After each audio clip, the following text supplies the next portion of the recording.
Je m'appelle Wellington Ramos Oliveira, je suis brésilien, je viens de Minas Gerais, c'est l'état à côté de São Paulo. Cette année, ça fait 20 ans que je suis au Luxembourg et je fais la capoeira. La capoeira, c'est pas seulement mon travail, mais c'est ma vie. Je sais qu'au Brésil, c'est difficile de réussir. Et mes amis d'enfance aujourd'hui, je dis 80%, ils n'ont pas réussi. Déjà de petit, je savais que c'était nécessaire de travailler. C'était nécessaire d'aider ma mère. Et je travaillais de 10 ans à 22 ans. On levait des pierres pour faire des maisons, choses comme ça. J'ai découvert la capoeira, j'avais 7 ans, 6 ans, 7 ans. Il y a des copains qui m'invitaient pour voir la capoeira et j'ai connu un maître qui donnait des cours de capoeira à côté de moi. Et là, je voulais m'entraîner, mais je n'avais pas de l'argent pour faire. Et je me laissais s'entraîner gratuitement. Je me sentais à l'aise pour faire la capoeira parce que d'abord il y a la musique, il y a les gens qui sont sourires. Ce n'est pas un sport de combat que tu dois fermer les visages, tu souris. Il y a la chanson qui, même beaucoup de gens qui ne comprennent pas la langue, mais que ça fait du bien dans le cœur, dans la tête. Et après, avec le temps que tu commences, que tu comprends le portugais, ça devient plus riche. Les origines de la capoeira, on dit qu'elle était enceinte en Afrique et elle est née au Brésil. Et elle est arrivée avec la danse, avec le lutte africaine et avec les Noirs, avec les esclavages au Brésil.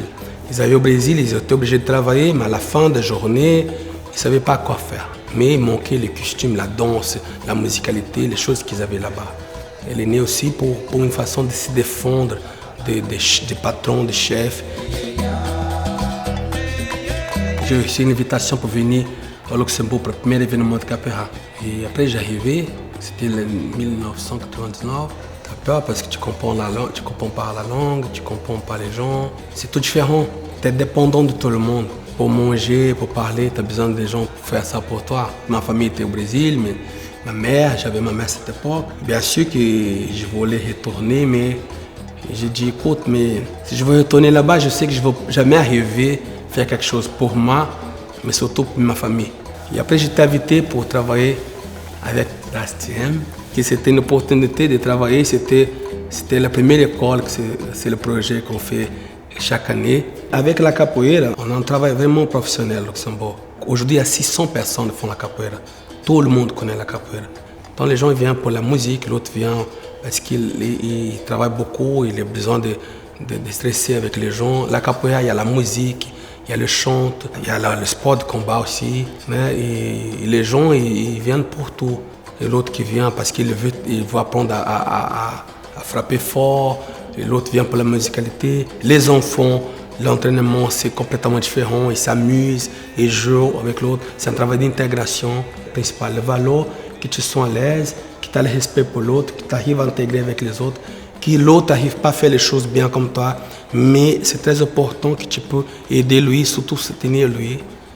Donc c'est ça le valeur de la capoeira. Quand tu fais quelque chose pour les autres personnes, je pense que c'est toi qui dois dire merci parce que les choses vont venir vers toi. C'est ça ma façon de penser. Tu vois, qui gagne, c'est qui donne. Je ne veux pas changer le monde, je n'arrive pas. Mais je vais essayer de changer les gens qui sont autour de moi pour ça. Je n'imaginais jamais que la capoeira pouvait venir mon travail ou que la capoeira pouvait faire ce qu'elle a fait dans ma vie. Je m'appelle Bruno. Je suis le fils de professeur Pelezing. C'est lui mon entraîneur aussi. Et je travaille avec lui. Je me rappelle que mon père il m'a dit on va connaître une école. Et comme j'allais avec lui dans des écoles pour faire les cours et tout ça, c'est juste que dans le chemin il m'a dit non, c'est une école pour toi. Après je suis allé dans ma vraie classe, c'était une classe d'accueil, juste des arrivants à Luxembourg. Donc je me rappelle que dans ma classe il y avait des gens d'Espagne, Portugal, Groenland, Somalie, Iran, Irak. Donc il y avait plein d'élèves de nationalités différentes. Donc au début on apprenait beaucoup culturellement. On ne savait pas se parler, mais on avait quand même un lien. On arrivait à se connaître sans parler. Donc c'était très très bien, mais difficile quand même. Après, quand je suis revenu à Luxembourg, j'ai commencé à faire la capoeira à nouveau. Je me suis intégré. Je suivais toujours mon père aux horaires quand j'avais pas d'école dans des ateliers. Et aussi dans un atelier que j'aimais bien, c'était avec Astiem. parce qu'il y avait tous les élèves, c'était de mon âge, c'était des écoles de mon âge. Et juste après, j'ai commencé aussi à faire dans mon école avec un projet avec HTM.